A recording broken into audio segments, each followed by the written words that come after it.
Let's take it back to the beginning. You went to Westlake High School in Atlanta. You had the options of picking, many different universities to attend. But what, made you decide to take your talents to Clemson and play for Dabo Swinney? Usually, it was really a winning culture. I felt the family atmosphere going in, and of course, it was straight down the street from home. Yeah. Did you feel any, added pressure going into that situation? You talked about winning coach, or you talked about, potential pro-like players that came before you. Did you feel any added pressure going to Clemson and trying to uphold the standard? Nah, not really. Other than just putting pressure on myself to just go in and be the right person for the system and everything like that. So just putting pressure on myself, holding myself accountable, was really like the main thing. And you talk about the pressure that you put on yourself. You were able to answer those questions or concerns. I mean, as a sophomore in the national championship game against Alabama, some people believe that was one of the best Alabama teams Coach Nick Saban had. But in 90 seconds in the ball game, pick six. Take us through that play. Take us through your emotions. Can you take us to take us to the chalkboard a little bit? I love talking game plans. I love talking plays. Break us down the play, because I remember the play, and I kind of think I got a good understanding what you were playing, kind of like a soft squat coverage where you're not playing a generic cover two, but you're kind of reading the eyes of the first man come out. But do you remember that play call for you guys defensively? And just take us through the entire play that led to the pick six in the national championship game against Alabama.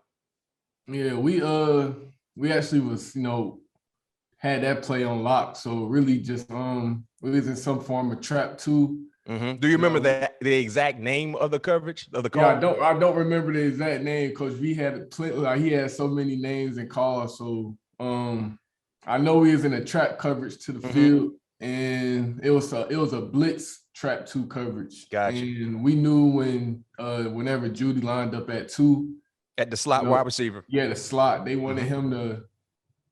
They wanted to see if the safeties, if we was in man, showing man to get him with a safety look or whatever. And his main routes coming out at number two in the slot were either that out or, either a chop route, which is like the little fade, or the post, anything like that for the safety. So when he lined up at two and he ran that out route, we trapped it, sat inside on it, and made the play on it. So for me, I know when I was at Florida State, we just played a lot of man, so we didn't really get exotic with different coverages, but we played trap coverages in Pittsburgh. So what was your rule? So you're the outside corner. Were you reading number two? So you had the first thing out. For us in Pittsburgh, if I was playing a trap coverage and I was the corner, as soon as I see number two running out, I'm gone. And now the safety overlaps and goes to number one. Did you have the same rules based on your coverage responsibilities in your trap two? Yeah, our trap two in that call was, really didn't have to get hands on one, just reading two. Like as soon as he come out, we trapping it.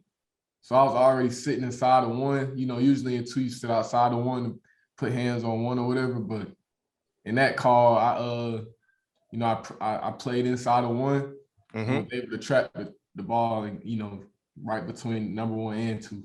Yeah, you guys did a great job disguising as well.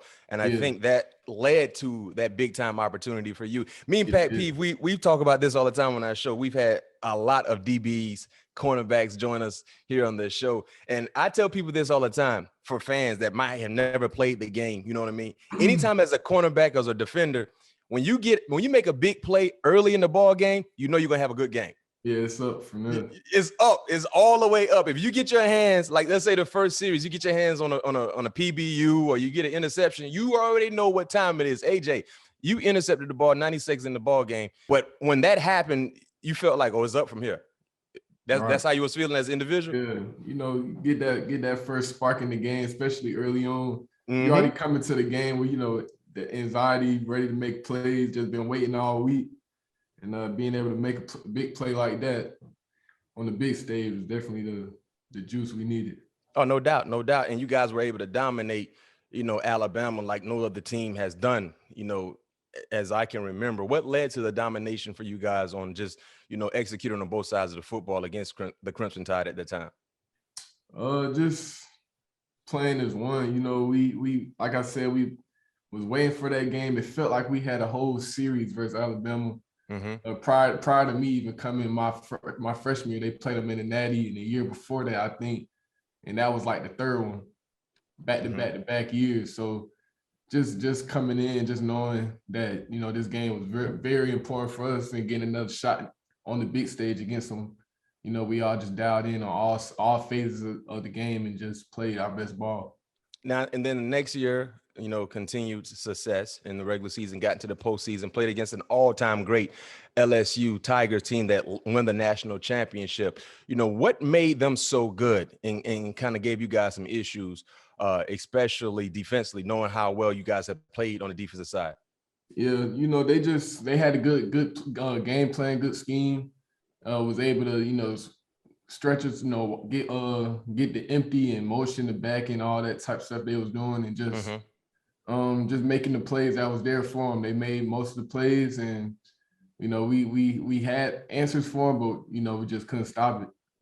Yeah, and when you look at, you know, Clemson right now, the program clearly is not reaching the standard that you guys helped build there, especially a guy like yourself. What do they need to do to get back and being on top and being a national contender again?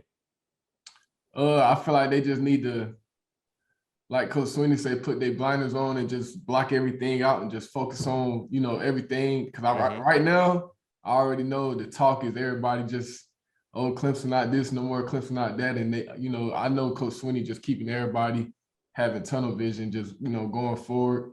And I just feel like, you know, we can argue and say we got a young team, young quarterback, young all this, but at the end of the day, none of that stuff really matters. You know, you got to come out and, you know, just hold the standard accountable and just go out there and compete. Yeah, and talking about competing, they're trying to compete to get your younger brother, Avion. Right. Yeah, Avion. He's a current high school 4-star recruit. He's in the class 24/7. He's in the class of 2023. 24/7 definitely has him ranked pretty high. I think he's in the top 20s at his position. Do you think he will follow your footsteps and attend Clemson? I know he got a Florida State offer as well, but what are you thinking where little bro might go?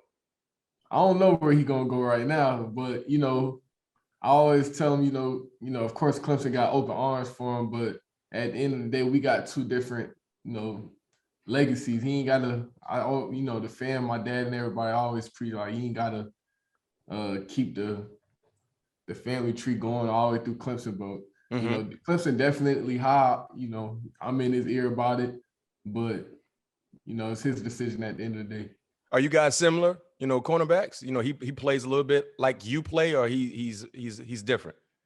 Yeah, he played just like me. The only thing I say he got more than me is juice. Like he got more juice. He come out, but he just different. He got good confidence all the way through since he was first started playing football all the way up to now. He just very motivated, self-motivated. He just love to compete.